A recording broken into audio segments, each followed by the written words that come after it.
Bueno, hoy vamos a platicar de estudio de mercado, es la herramienta que nos va a permitir conocer cuál es la expectativa de ingresos que puede tener nuestro proyecto. Ese estudio de mercado va a buscar resolver la pregunta de dónde viene el dinero que necesita nuestro proyecto tener como ingresos para tener viabilidad financiera, ¿no? Recuerden, en nuestros flujos de efectivo, pues uno de los primeros renglones después de la inversión es tener una expectativa de ingresos. Entonces, este estudio de mercado, como saben, el mercado pues básicamente está integrado por dos grandes componentes. Por un lado, la oferta y por otro lado, la demanda, ¿no? O sea, están quienes ofrecen un producto o servicio y quienes buscan obtener o utilizar ese producto o servicio, ¿no? Y el elemento que los va a equilibrar es el precio, ¿no? La regla clásica del funcionamiento del mercado dice que a mayor precio vamos a tener una disminución en la demanda, a menor precio, pues en principio la demanda se incrementa. Ahorita vamos a comentar diferentes tipos de mercado y como no necesariamente siempre va a trabajar de esa forma, pero en general eso es lo que esperaríamos.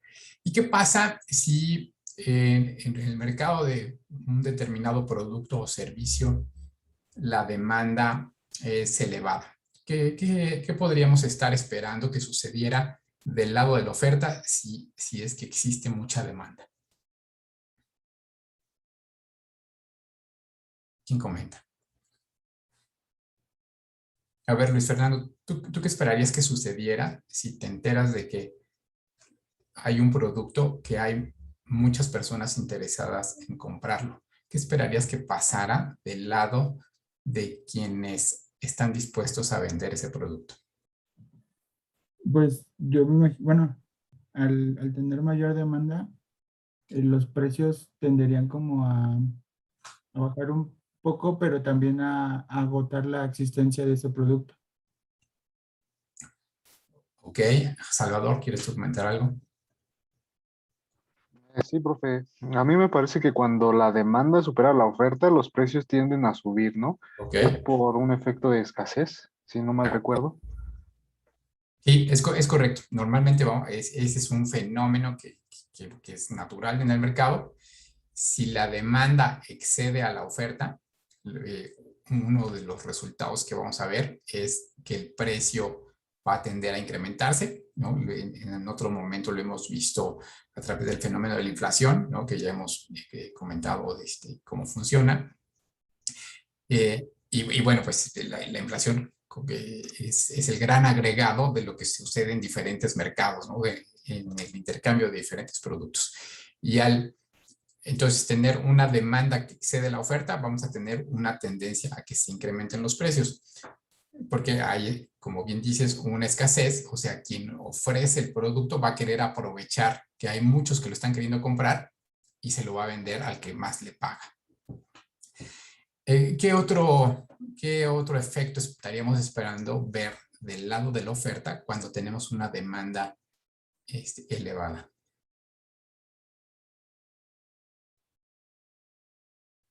¿Qué pasó, por ejemplo, recurriendo a lo que vimos ya pues hace casi año y medio cuando iniciaba la pandemia con productos como el gel o el desinfectante o los cubrebocas? Uno fue claramente que los precios subieron, ¿no? De lo que costaban habitualmente, los precios se incrementaron, pero ¿qué más sucedió? Quizá que más compañías empezaron a dedicarse a hacer eso, a Exacto, producir, perdón. ¿no? Otro fenómeno esperable cuando hay precios elevados como consecuencia de una demanda también elevada, va a ser que va a haber más interesados en producir ese producto o prestar ese servicio, ¿no? Seguro todos tuvimos algún conocido que le entró al asunto de vender gel desinfectante o vender cubrebocas, precisamente por los precios que se estaban logrando en ese momento. a partir de que había una demanda muy acentuada y bueno, pues quienes tenían la posibilidad de acceder a un productor que les proveyera de esos productos, pues tal vez decidieron que era un buen momento para tener al menos un emprendimiento temporal en el que se dedicaron a ofertar ese tipo de productos. Bueno, entonces, así como funciona para alentar la oferta cuando hay una demanda elevada, pues por el contrario, cuando tenemos una demanda reducida, ¿qué estaríamos esperando ver? Nancy, ¿tú qué crees que cabría esperar si la demanda es reducida? Que hay muchos productos ofertados y no, pues no hay espacio para ponerlos, ¿cómo se diría? Sí, para colocarlos, o sea, entendiendo que hablar de colocarlos es de venderlos. Entonces, ¿qué pasaría si alguno de los productores tuviera más prisa que otros por vender sus productos? Comenzaría a bajar los precios, ¿no, Ajá. profesor? Ese es un fenómeno que también en principio estaríamos esperando que suceda cuando hay poca demanda de un bien o servicio y hay una cantidad suficiente de oferentes, pues que entre esos oferentes empezarían a competir en disminuir el precio para ser quienes logren las ventas. Ese sería un primer resultado, el observar descenso en los precios. ¿Y qué más? ¿Qué pasaría en el mediano y largo plazo con la cantidad de personas o de empresas dispuestas a vender ese bien o ese servicio?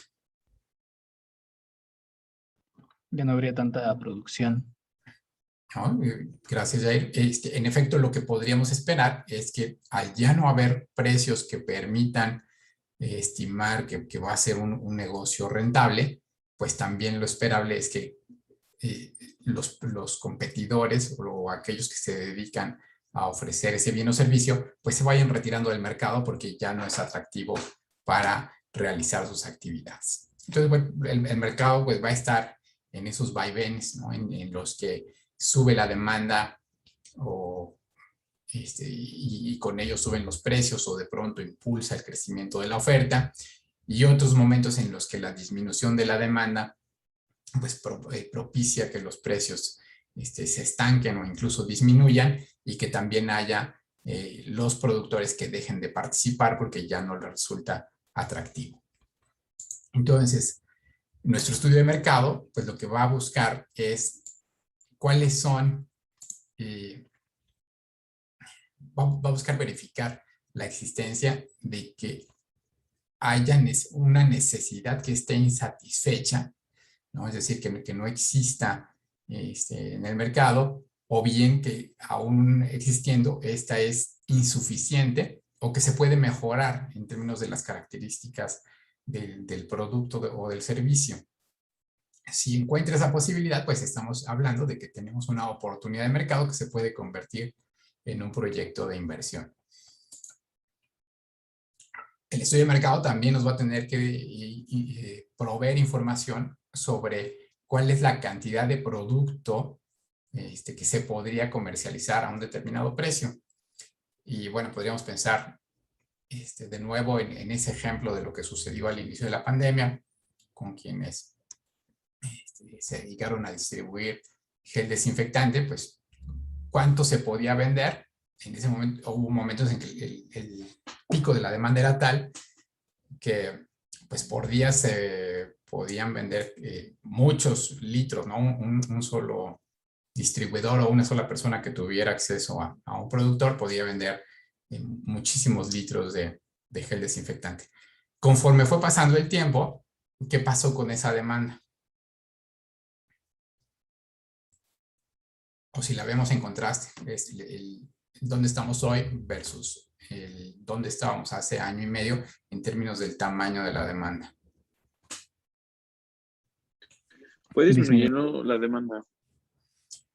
Fue disminuyendo gradualmente porque por otro lado, conforme cada consumidor se fue haciendo de su reserva o de su inventario de gel desinfectante, pues de pronto ya no había esa urgencia por conseguir más, ¿no? Tampoco sabíamos cuánto necesitábamos utilizar cada día.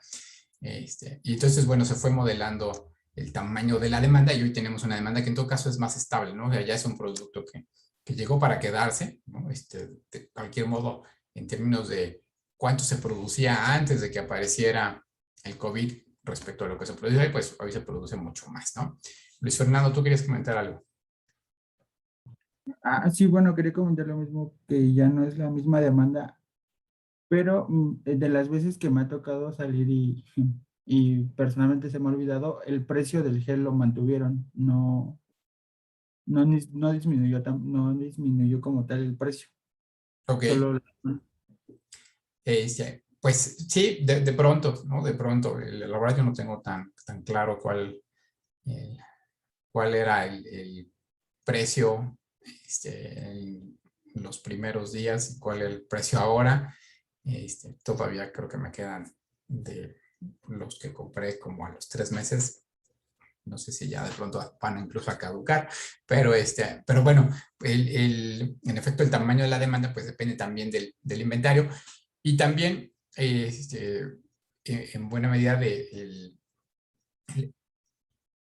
el haber ya probado que hay un precio al que se vende y que de pronto quienes en determinado momento necesitan comprarlo, pues lo ven en la perspectiva de lo que les podría implicar no utilizarlo.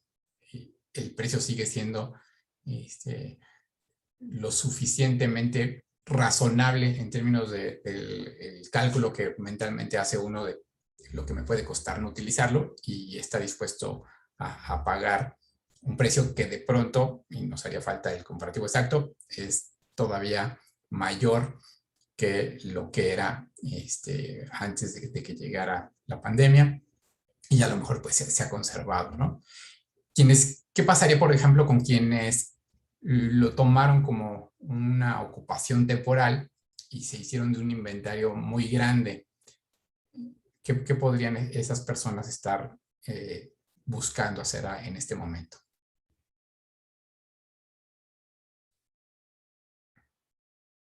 Bajar el precio de sus productos para liberar el espacio de su inventario. ¿No? Porque de pronto ya simplemente me está ocupando, gracias Monserrat, un espacio en mi vivienda y entonces, bueno, pues ya sé que no me voy a dedicar a eso permanentemente y pues los vendo más baratos o de pronto pues los empiezo a regalar entre conocidos o en algún lugar en el que sepa que lo utilizan, porque ya me empieza a representar un costo mayor el guardarlos que el simplemente buscar que se desplacen, ¿no? En fin, eso como ejemplos de lo que puede estar sucediendo en un mercado en términos de la cantidad de producto que se puede comercializar a un determinado precio. Bueno, el estudio de mercado, otro de los aspectos en los que va a buscar profundizar es saber cómo voy a distribuir mi producto, ¿no? Siguiendo con este ejemplo, pues una forma, tal vez en un primer momento era simplemente abrir la cajuela, ¿no? Y como había escasez, pues era tal vez fácil conseguir compradores. Hoy ya no son tan comunes esas escenas porque justo pues ya se puede encontrar en el súper, ya se puede encontrar en las farmacias. Entonces ya no son los mismos medios de distribución del producto. Y cuando pensamos en nuestras obras de ingeniería, que normalmente van a estar instaladas físicamente en un lugar y pues la mayoría de esas obras no tienen movilidad, sino que son bienes inmuebles, ¿no? Esa distribución va o está en términos de cómo vamos a hacer que los usuarios de esas obras pues accedan a las mismas, ¿no? O sea, si es una carretera, pues no basta con construir la carretera, sino que necesita pues sus caminos alimentadores, va a necesitar las casetas de acceso, muchas veces esos caminos o esas conexiones pues son las que le van a dar viabilidad al proyecto, porque aunque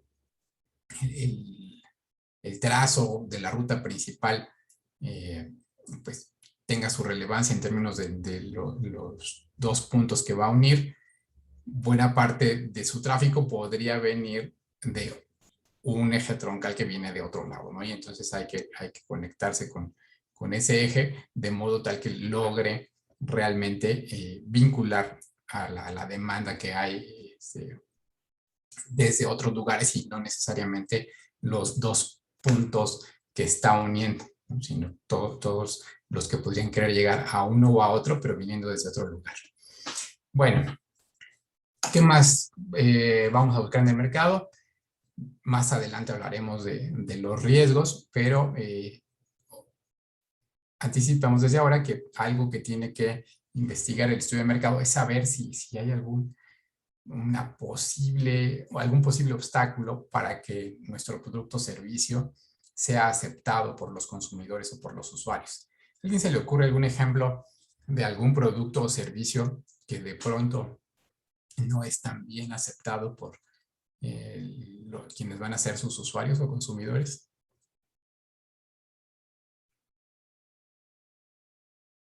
¿Qué pasa? ¿Qué está pasando esta semana a nivel internacional? ¿Qué evento relevante a nivel internacional ocurrió recién esta semana?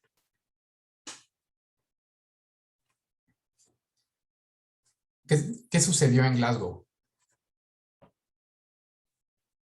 La cumbre del cambio climático. Ok, y dentro de esa cumbre del cambio climático, pues se discutieron diferentes estrategias que debieran de estar contribuyendo a minorar por lo menos ralentizar los efectos del cambio climático. ¿Identificas alguno, Mario, que tenga que ver con las preferencias, de la evolución de las preferencias de los consumidores?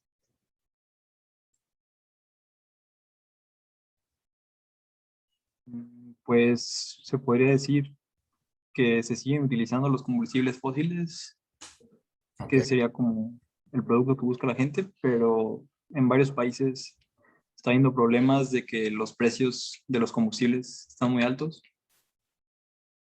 Ok. Este fenómeno en este momento de los precios altos tiene que ver un poco más con esa oferta y demanda. Hay una demanda creciente y una oferta limitada, que es la que está propiciando el incremento de los precios. Pero mencionas también lo de las perspectivas al futuro sobre el uso de los combustibles fósiles, ¿no? O sea, ¿qué estaríamos esperando que suceda a futuro, ¿no? Con ese uso de combustibles fósiles? Que se disminuyera su uso. Que disminuyera su uso. Gracias, Nancy. O sea, lo que ya sabemos hoy técnicamente hablando es que en la medida en la que se logre disminuir el uso de combustibles fósiles, pues también se estará contribuyendo a reducir el fenómeno del calentamiento global y el cambio climático.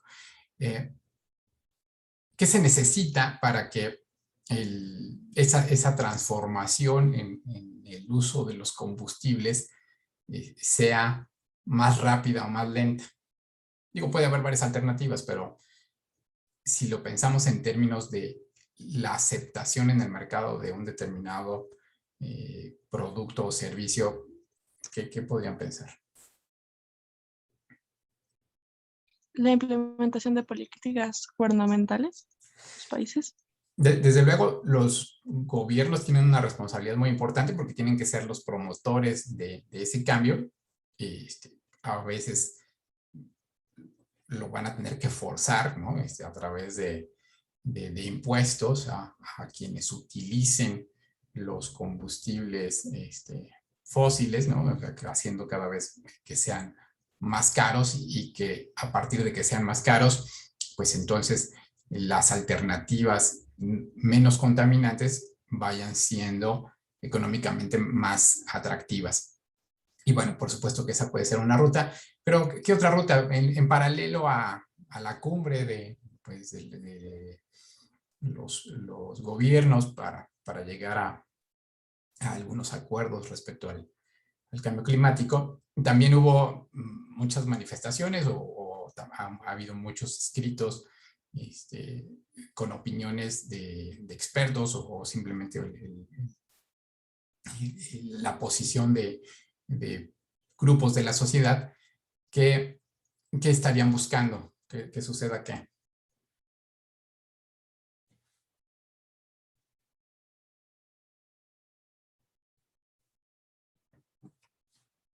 ¿Qué pasa, por ejemplo, respecto del uso del carbón?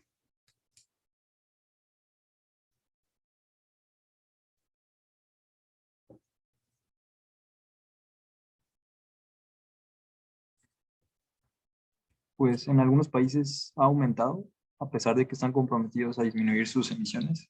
Ok.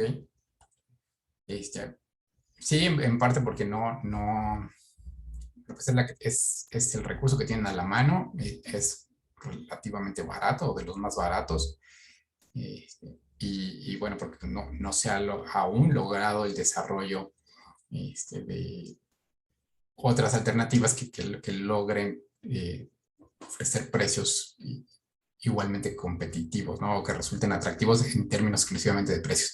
Pero lo que hemos visto es que parte de la sociedad, cada vez con mayor insistencia, piden que el uso de combustibles como el del carbono, pues ya simplemente se establezcan plazos más cortos o compromisos más claros para ya eliminar su uso, ¿no? Si les cargan un poco a los noticieros europeos, el carbón, que es una de las fuentes de energía importantes en Europa, pues cada vez más los habitantes de las regiones de donde se extrae carbón, pues cada vez con mayor frecuencia se oponen a la expansión de las minas de carbón, pues tanto por los efectos que tiene directamente sobre su forma de vida, porque pues, tienen a un lado las alteraciones del medio, como también por los efectos que en general se le pueden vincular a esa fuente de energía en términos globales, ¿no? Entonces, lo que cabe esperar hacia el futuro es que cada vez más la sociedad sea más exigente en términos de el cuidado del medio ambiente y en particular de prevenir o adoptar acciones que contribuyan a reducir los efectos del calentamiento global y con ello los efectos del cambio climático. Entonces, esa posición que va adoptando la sociedad, pues de pronto ya es algo que tienen que valorar quienes todavía hoy comercializan o se dedican a, están en el mercado de los combustibles fósiles, ¿no? Por ahí me parece que Shell, ¿no? O sea, una de las principales compañías petroleras del mundo, pues ya no se visualiza de aquí a 30 años, hablando de la visión, ya no se visualiza como una compañía petrolera, sino se visualiza como una compañía de energía. Y lo que se plantea es que, no estoy seguro exactamente del plazo, pero vamos a decir 30 años, dice, en 30 años ya no voy a vender petróleo. O sea, aunque hoy soy la principal compañía petrolera del mundo, pues dentro de 30 años ya no voy a vender petróleo. Voy a seguir siendo una compañía de energía, pero ya no voy a vender petróleo, ¿no? Y fíjense cómo entonces la relevancia de aquello que decíamos la clase pasada, la visión y la misión, ¿no? No es lo mismo visualizarte como querer ser la principal compañía petrolera, porque entonces las acciones que hagas van a estar encaminadas a mantener esa posición de ser el mayor productor de petróleo, versus el visualizarte como la principal compañía de energía. Eso te va a dar la flexibilidad de adoptar nuevas formas de generar energía e incluso tal cual desprenderte de aquellas fuentes que hoy ya sabemos que tienen efectos colaterales que son adversos para la población pues del mundo en general, ¿no? ¿Y por qué? Pues porque a la larga las posibilidades de vender sus productos se van a ir acotando, no solo porque van a ir emergiendo las nuevas tecnologías, sino porque también va a ser cada vez mayor la actitud de responsabilidad en términos del consumo energético de la población, y pues empresa que no se modernice en ese sentido, pues va a quedar fuera del mercado. Y no solo estamos hablando de los generadores de energía, sino lo podemos ver a nivel incluso de tiendas departamentales y de supermercados. Cada vez más vamos a notar cómo esas compañías nos hablan de cómo sus fuentes de energía provienen de fuentes sostenibles, y no solo, no solo ese cuidado en cuanto al consumo de su energía, sino también a la trazabilidad de sus productos, ¿no? Otro de los temas de los que se ha hablado mucho en estos días es sobre la deforestación. ¿Por qué? ¿Quién comenta por qué sigue siendo un fenómeno pues que está reduciendo la cobertura vegetal del planeta, la deforestación?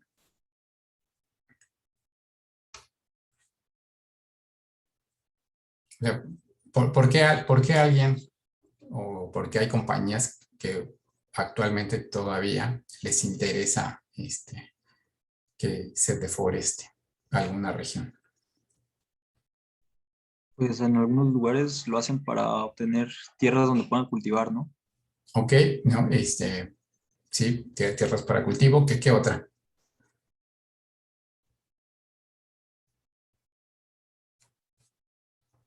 Para Construcción. usarlos como pastizales para la ganadería. Ok, ¿no? Que ahí se vuelve más relevante porque algo que crece es el consumo de proteínas, y bueno, pues la proteína viene en buena medida de los productos agropecuarios, que necesitan pues grandes extensiones de pastizal, y pues una forma de obtener ese pastizal es quitar bosques para que se conviertan en pastizales. Muy bien, ¿qué más? Y luego además, por otro lado, eso tiene un efecto en no solo la captura de carbono que se pierde al momento de que se quita la cubierta vegetal, sino la emisión de gases metano que tiene la ganadería, ¿no? Y que es otro de los principales factores que inciden en el calentamiento de la atmósfera. ¿Qué más? ¿Qué otro factor habría? Incluso para la construcción, ¿no? Pues todo lo que le están reprochando a la refinería, por ejemplo, o al Tren Maya. Ok, ¿no? O sea, hay proyectos de infraestructura que tienen un efecto sobre el medio natural, ¿no? A lo mejor si los viéramos en términos exclusivamente de superficie, pues podríamos llegar a la conclusión de que es una porción menor, pero lo que se ha visto siempre es que una vez que llegan las obras de infraestructura, ¿no? Pues consigo van a traer un proceso de deterioro del medio natural, porque se van a ir modificando los usos, ¿no? Se van a alentar otros usos que antes pues no, simplemente no sucedían porque pues era un medio natural, ¿no?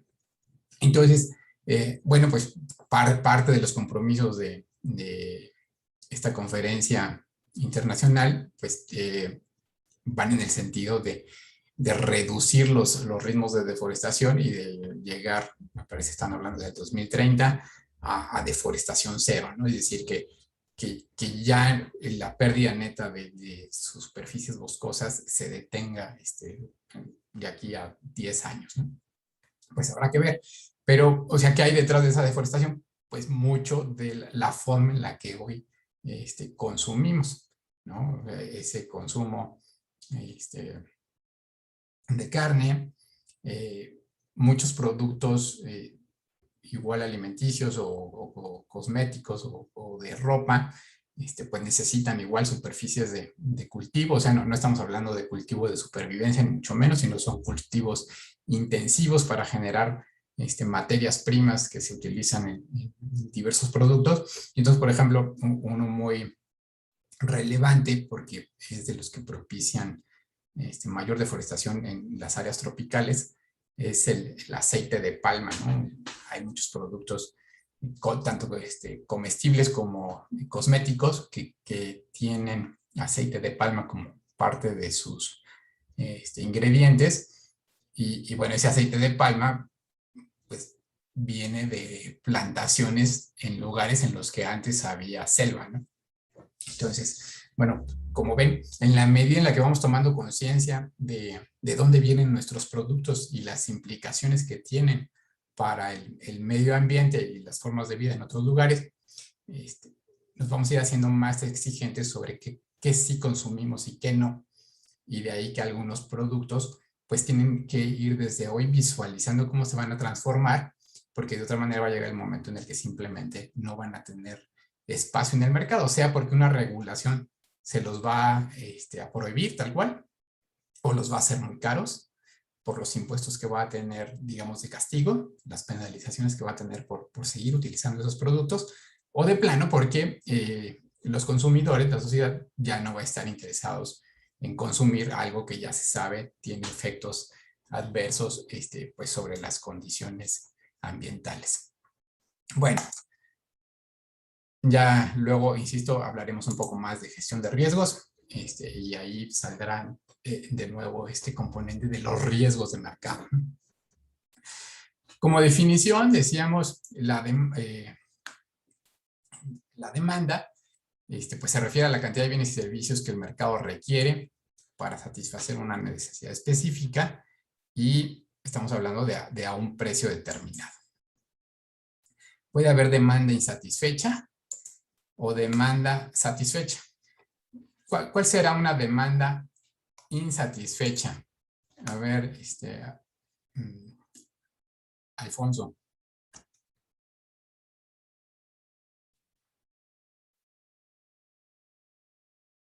Y si no está Alfonso, entonces Alonso. Ahí estás, Alfonso.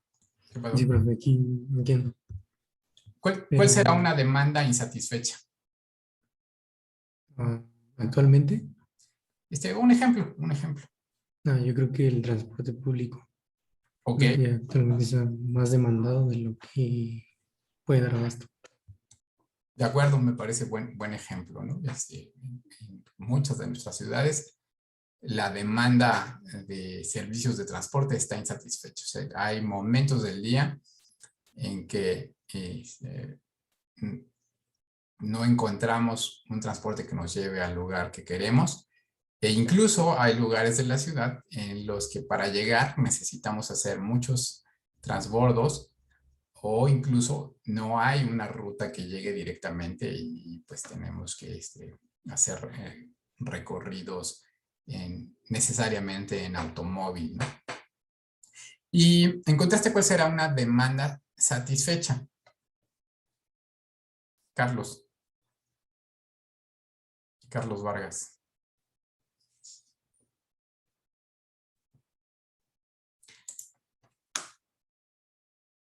Y si no anda Carlos, entonces, ¿Me podría repetir la pregunta, profe?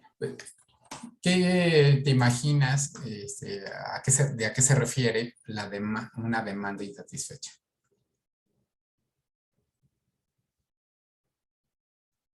Perdón, dije insatisfecha, satisfecha.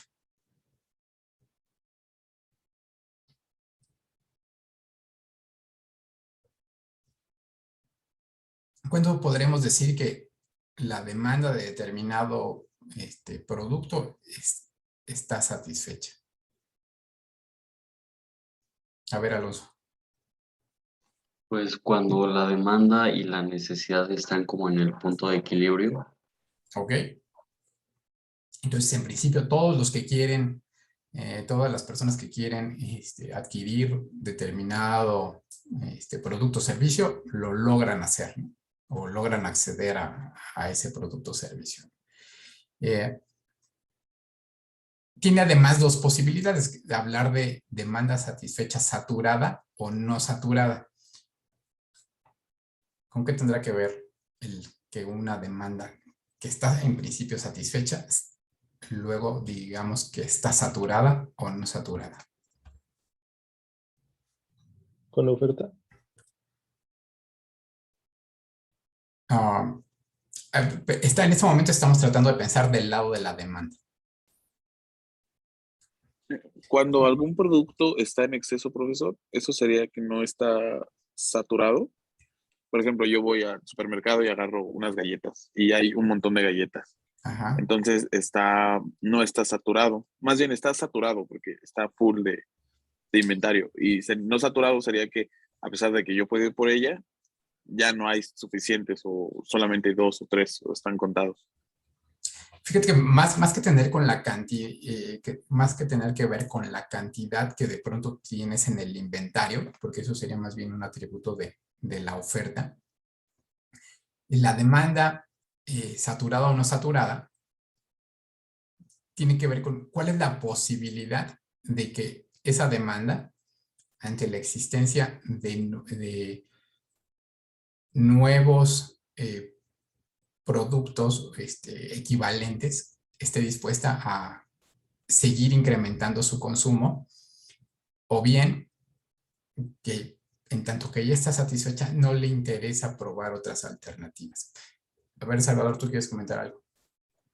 Sí, profe, ahorita que estaba comentando eso me vino a la mente el ejemplo de los carros, ¿no? Porque a pesar de que, pues, la producción de como para que cada persona tenga un carro, pues siempre se va a buscar tener otro u otro u otro.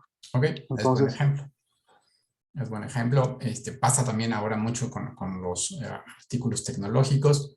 En principio, todos somos usuarios de algún teléfono celular. Y aunque el teléfono siga funcionando, estamos dispuestos a cambiar de teléfono por tener una nueva funcionalidad de algún nuevo aparato, ¿no? Lo mismo pasa con los autos. Tal vez cada vez les cuesta un poco de más trabajo ofrecer innovaciones que motiven a que, aun cuando mi auto funciona, lo quiera cambiar.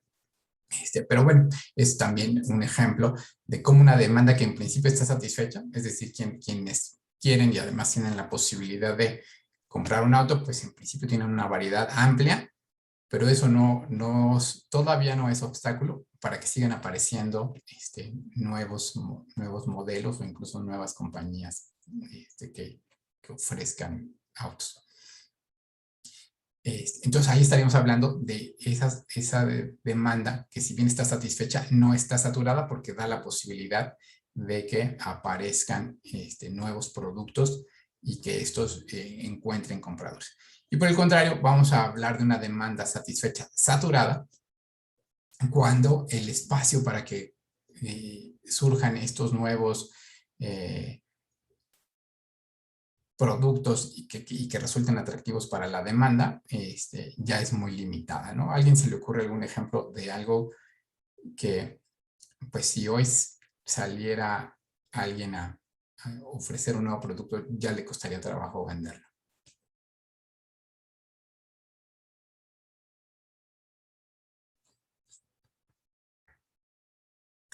A ver, Montserrat. Pues yo pensaría como en relojes o artículos de marcas de lujo, en donde suelen comprarse por la marca y no necesariamente porque hay alguna innovación. Ok, está bien, ¿no? Entonces, de pronto construir una nueva marca no es tan fácil, ¿no? Ya hay un mercado en el que, pues, las preferencias de pronto pudieran ya estar muy definidas y el prestigio asociado a determinadas marcas ya está muy consolidado. Entonces, construir una nueva marca no es algo tan fácil, ¿no? Y aparecen los que lo intentan y a los pocos años los vemos desaparecer porque justo se fueron a meter en un mercado en el que la demanda en principio está satisfecha e incluso saturada porque ya con las opciones que tiene no le interesa ver más, ¿no? Bueno, desde luego la demanda, y entonces aquí sí volviendo al ejemplo de las galletas, sí puede estar propiciada por lo que hace el oferente o el productor. No en todos los casos. Cuando el productor logra moldear las preferencias de la demanda, vamos a decir que entonces la demanda es dependiente, o por el contrario, hablamos de una demanda independiente, cuando por más que hagan los productores, la demanda no varía de forma significativa. Aquí juega mucho, por ejemplo, no solo las innovaciones que de pronto pueden tener determinado tipo de productos, sino también mucho la mercadotecnia o la forma de vender, ¿no? O sea, los productores pueden propiciar que la demanda crezca cuando ofrecen un poco lo que decías, Montserrat, en términos del prestigio de una marca, ¿no? Entonces, en tanto que los acota la marca, pues quienes son sus consumidores lo van a querer consumir. Es una demanda generada por el productor. En general, toda la publicidad pues, tiene ese propósito de convencernos de que es buena idea comprar un producto aunque no lo necesitemos. Y por el contrario, vamos a encontrar productos que pues, no necesitan que nos digan mayor cosa, se venden solos, ¿no? ¿Algún ejemplo de algún producto que consideren que tiene una demanda que es independiente del productor? Papel higiénico. ¿No? En general, los productos de consumo básico van a tener esa característica de ser independientes del productor porque cubren necesidades básicas y en ese sentido, pues si no hay a lo mejor de la marca que normalmente preferiría, pues de cualquier modo no me voy a quedar sin comprarlo y entonces simplemente compro el otro que esté disponible.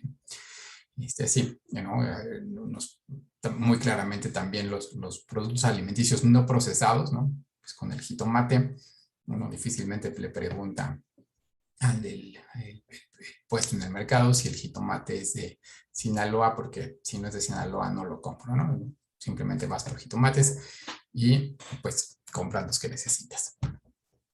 Entonces, ahí no depende de lo que haga o deje de hacer el productor. Bueno, entonces esto en lo que se refiere a la demanda. Ahora, si nos ponemos en la lógica de la oferta, o sea, de quienes producen, ¿no? Y entonces la oferta va a ser la cantidad de bienes y servicios que un cierto número de oferentes o productores está dispuesto a colocar a un precio determinado, ¿no? Ya al inicio reflexionábamos que a un menor precio, pues va a haber los productores que ya no les interese participar, porque ya no les va a parecer tan atractivo. Y que por el contrario, cuando los precios son altos, pues van a aparecer más productores.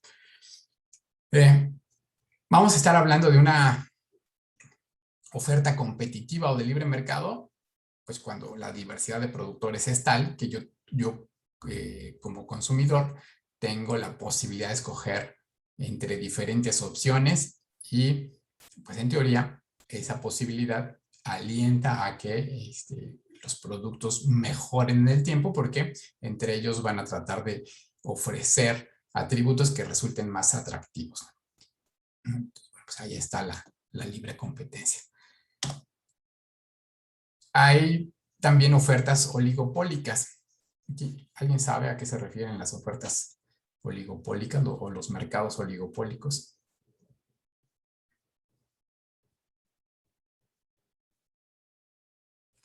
Vamos a... No es cuando... Sí, Alonso. Iba a decir, o sea, bueno, se me ocurre cuando son como varias como empresas o productores. A ver, por ahí va. ¿Qué más? No,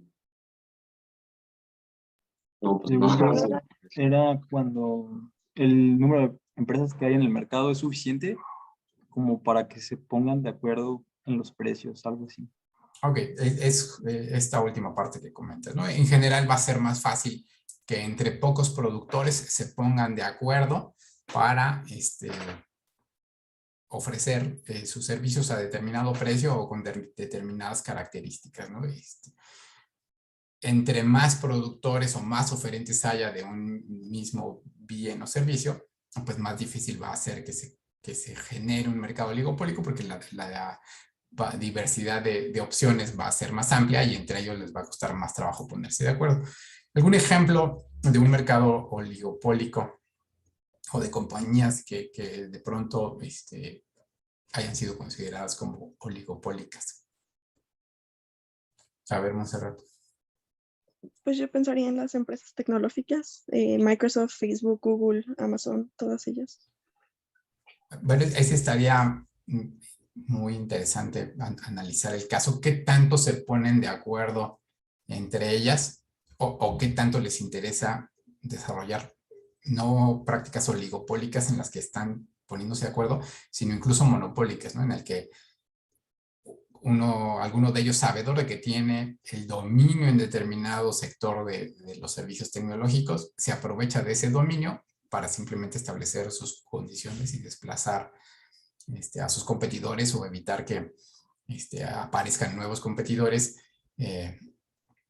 o tal cual definir el cómo funciona ese mercado, ¿no? También en fechas recientes se ha discutido mucho a propósito de cómo debiera de regularse la actuación de estas compañías que por ser nuevas, pues muchas veces están no hay suficiente regulación en cuanto a cómo debieran de funcionar, pero bueno, cada vez más vamos avanzando hacia que los gobiernos les están poniendo más limitantes a la forma en la que prestan sus servicios, porque pues sí, de pronto ya tienen tantos usuarios afiliados a sus servicios que empiezan a tener una capacidad de influencia que en determinadas condiciones pudiera ser nociva para un adecuado desarrollo o convivencia de la sociedad.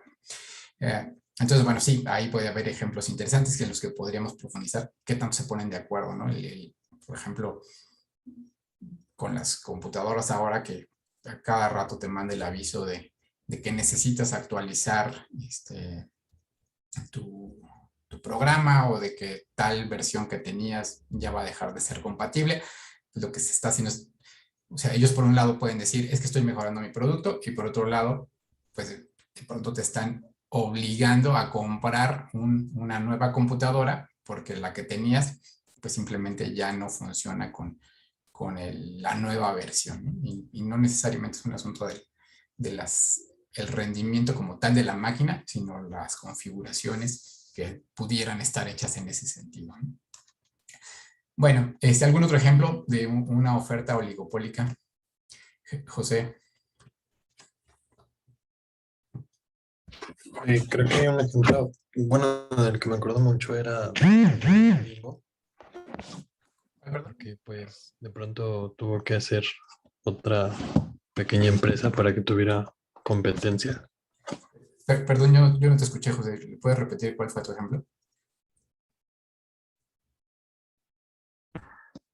Sí, era el ejemplo de Bimbo. Ok. Ok, no, Pues sí. Pues es prácticamente en México la única compañía que ofrece pan industrializado, ¿no? Y en efecto, pues de pronto tiene diferentes marcas que pues en principio tratan de que no parezca que es la misma compañía, pero bueno, pues hay poca diversidad de opciones hablando del pan procesado que te venden en la tienda de abarrotes. Manuel, ¿tú querías comentar algo? La CFE.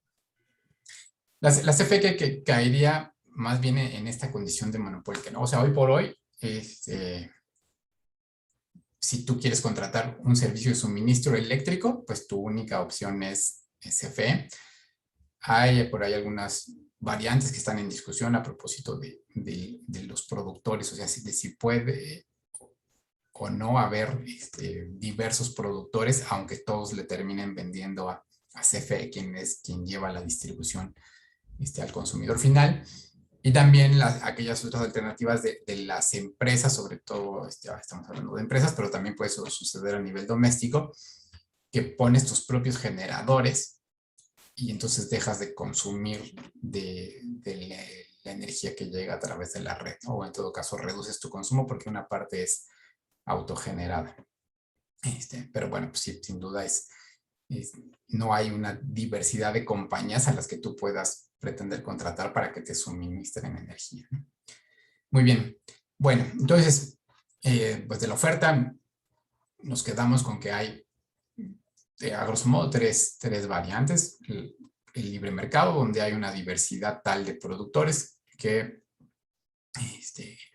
pues quienes consumen van a tener la opción de elegir entre esas alternativas, y eso propicia que entre ellos compitan por tratar de tener la preferencia de los consumidores. La oligopólica, cuando son pocos, No necesariamente, pero en general está asociado con que sean pocos y que se pueden poner de acuerdo, ¿no? En algún tiempo fue muy discutido y comentado aquí en México que le decían el duopolio televisivo, ¿no? Solo había dos grandes compañías de televisión, Televisa y TV Azteca, y pues no solo se trataba de sus programas, sino en el fútbol,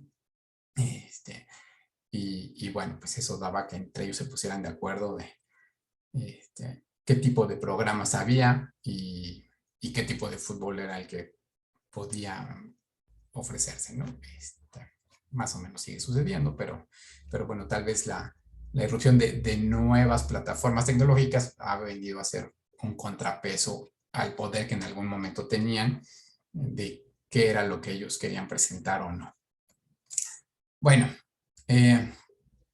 cuando queremos lanzar un proyecto de inversión, pues hay algo que tenemos que hacer, además de conocer a la demanda, es también conocer a la oferta, ¿no? O sea, con quienes voy a competir, cuáles son las características de sus productos, y eso lo voy a definir básicamente en términos de calidad y precio. Obviamente voy a tener que identificarlos, quiénes son esos competidores, cuál es la capacidad de producción que tienen. Y entonces aquí ya vamos a hablar de la capacidad instalada y de la capacidad utilizada. Y finalmente de dónde están localizados y a qué regiones pueden dar cobertura con sus servicios, ¿no? En cuanto a la capacidad, ¿alguien sabe a qué nos referimos con capacidad instalada y capacidad utilizada?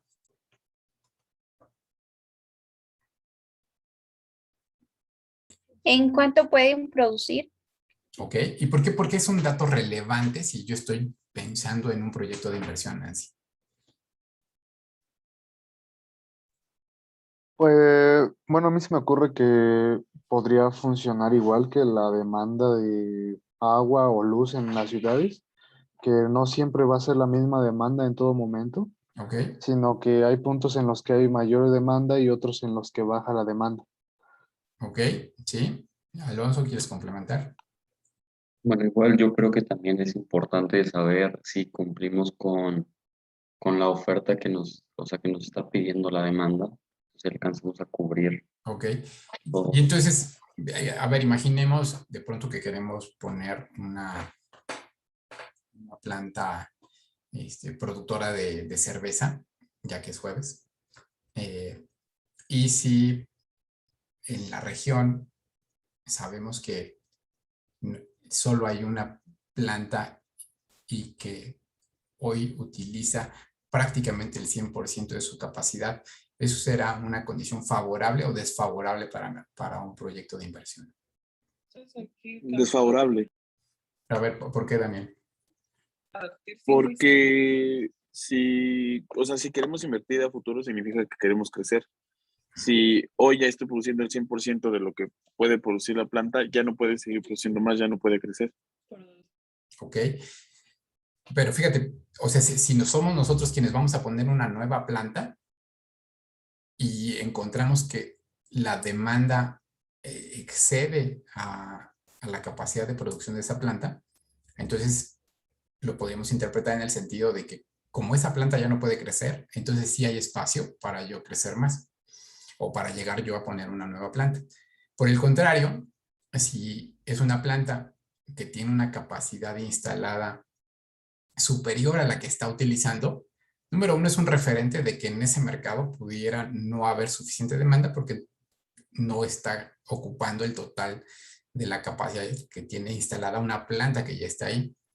Y por otro lado, si se identificara la posibilidad de que la demanda crezca, pues de entrada quien ya está en el lugar tiene un tramo para crecer su producción sin tener que invertir más versus el yo tener que llegar a invertir en una nueva planta, ¿no? Entonces, es un dato relevante la capacidad instalada y la utilizada, porque uno me va a dar un parámetro de por dónde anda la demanda, y dos, cuando identifico que mis competidores están a tope en su capacidad instalada, entonces vamos a estar, digamos, en circunstancias similares para empezar un nuevo proyecto que nos permita ampliar la capacidad, ¿no? versus el yo querer ampliar la capacidad cuando hay alguien que ya tiene una capacidad instalada que no está utilizando, porque entonces no le va a costar una nueva inversión echar a andar esa parte de su capacidad. ¿De acuerdo? ¿Preguntas o comentarios hasta aquí? Bueno, y por último, ya para cerrar, vamos a hablar del precio, ¿no? El precio va a ser la cantidad monetaria en la que los productores están dispuestos a vender y los consumidores a comprar un bien o servicio. Vamos a hablar de precios que son internacionales, es decir, que el mismo producto cuesta lo mismo en prácticamente cualquier parte del mundo. ¿Algún ejemplo, Denis?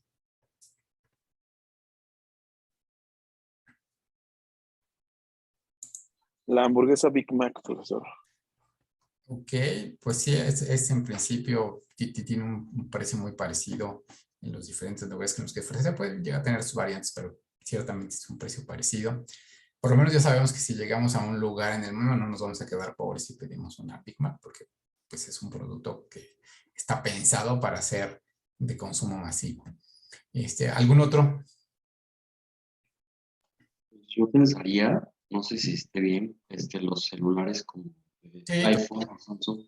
Totalmente, ¿no? O sea, no importa que en Europa o en Estados Unidos ganen 10 veces más que aquí, el teléfono cuesta lo mismo, pues porque si no, si lo vendieran más barato aquí, pues muy fácilmente aquí lo compraban y se lo llevaban a otro lugar, ¿no? O sea, no va a tener consideraciones en cuanto a la capacidad de pago de un mercado en particular. Es un producto que va a tener un precio internacional. Es decir, va a costar lo mismo en cualquier lugar, que puede tener sus pequeñas variantes por los impuestos, pero como precio de producto, estamos hablando de prácticamente el mismo, ¿no? Va a haber otros productos que van a tener precios regionales e incluso vamos a hablar de productos que tienen precios a nivel local, ¿no? O sea, que los precios varían entre una ciudad y otra, o incluso dentro de una misma ciudad, en un punto de la ciudad respecto de otro. ¿Algún ejemplo de un precio, de un producto que tenga un precio a nivel local aquí en la Ciudad de México? A ver, Luis Fernando. Podría ser el caso de ¿cómo se llaman? Los restaurantes que, por decir, los productos de refresco los venden más caros en una tienda afuera. Muy bien, ¿no? Ahí es muy notorio porque entonces dentro del restaurante, el restaurante tiene el pequeño monopolio de que nadie más puede vender bebidas adentro, ¿no? Si se han fijado, hay algunos lugares, o si pensamos, por ejemplo, en restaurantes de playa, que dicen prohibido el ingreso con bebidas, ¿no? Pues ¿por qué? Porque la podrías comprar en la tiendita de la esquina y te costaría la tercera parte de lo que te lo van a vender adentro del restaurante, ¿no? Pues ese es un ejemplo de un precio local. Lo podríamos pensar incluso también con, tal vez cada vez menos, pero no deja de haber sus pequeñas diferencias en los productos que se venden adentro de Ciudad Universitaria versus el mismo producto en la tiendita cerca del Metro Universidad o del Metro Popilco, ¿no? ¿Por qué? Pues porque tiene el beneficio de la localización y ese beneficio de la localización le da para ponerle un incremental de precio. Bueno, cuando vamos a fijar los precios, pues va a depender de cuánto podemos vender, la calidad de eso que vamos a producir y consecuentemente los costos de producción que implica. ¿Cómo vamos a comercializar? La comercialización tiene sus costos. Y finalmente, desde luego, de lo que querramos ganar, ¿no? De ahí que decíamos, van a aparecer más productores o menos productores, dependiendo de si los precios dan para tener mayores utilidades o menores utilidades.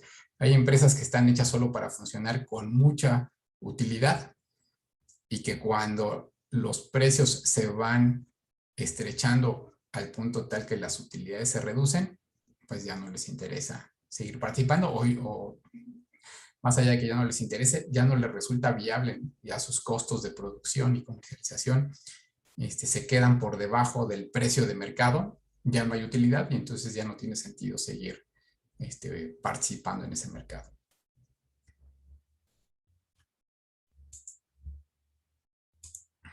El típico, ¿qué queremos de un producto? Que sea cómodo. Bueno, bonito y barato.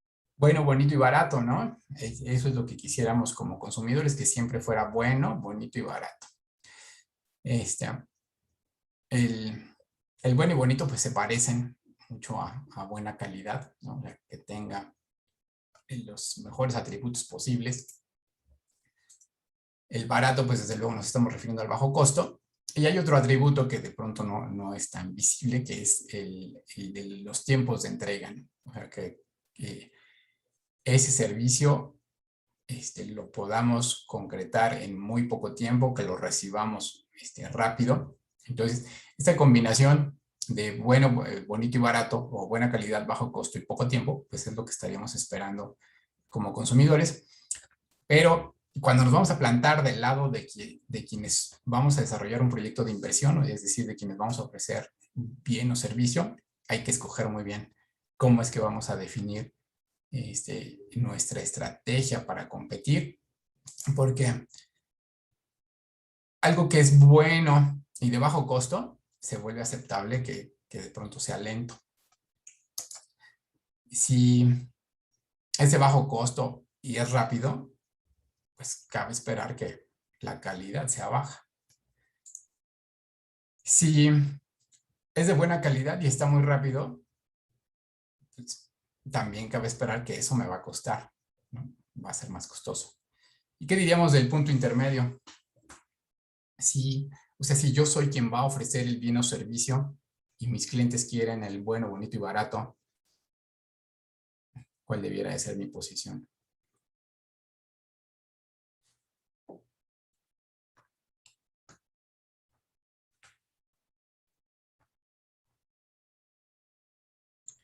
La intersección de los tres, ¿no?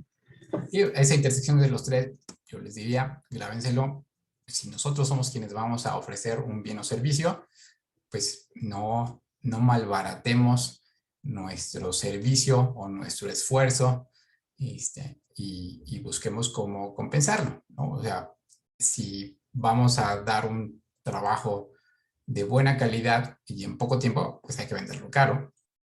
Si va a ser, si me piden buena calidad, pero que además lo dé barato, ¿no? O sea, eso es algo que se lo van a encontrar cuando hagan trabajos de consultoría, ¿no? Sus clientes van a querer que sea muy bueno y que además ustedes cobren poco. Entonces no se dejen presionar en el tiempo, ¿no? Hay que darse el tiempo suficiente para que si voy a tomar ese trabajo, bueno, pues por lo menos no me tenga que desvelar 3 semanas seguido. Y si quieren que haga algo rápido y barato, pues tampoco esperen que entregue una tesis doctoral, ¿no? Entonces, es importante tener esta reflexión en mente cuando nosotros somos quienes vamos a invertir, quienes somos quienes estamos esperando obtener ese ingreso, porque pues es lo que nos va a permitir darle viabilidad a nuestro producto. Si nos lanzamos a cubrir con las tres simultáneamente, muy seguro al paso del tiempo, o ya nos cansamos, o terminamos perdiendo dinero, o realmente el trabajo que estamos haciendo, pues no va a salir con la calidad que debiera, ¿no? ¿Algún comentario? ¿Todo bien? Bueno, pues entonces, todo por hoy. Nos vemos el próximo martes. Por favor, vean el video referente a estrategia competitiva y aquí lo comentamos el próximo martes. Gracias, profe. Profe. Buenas noches.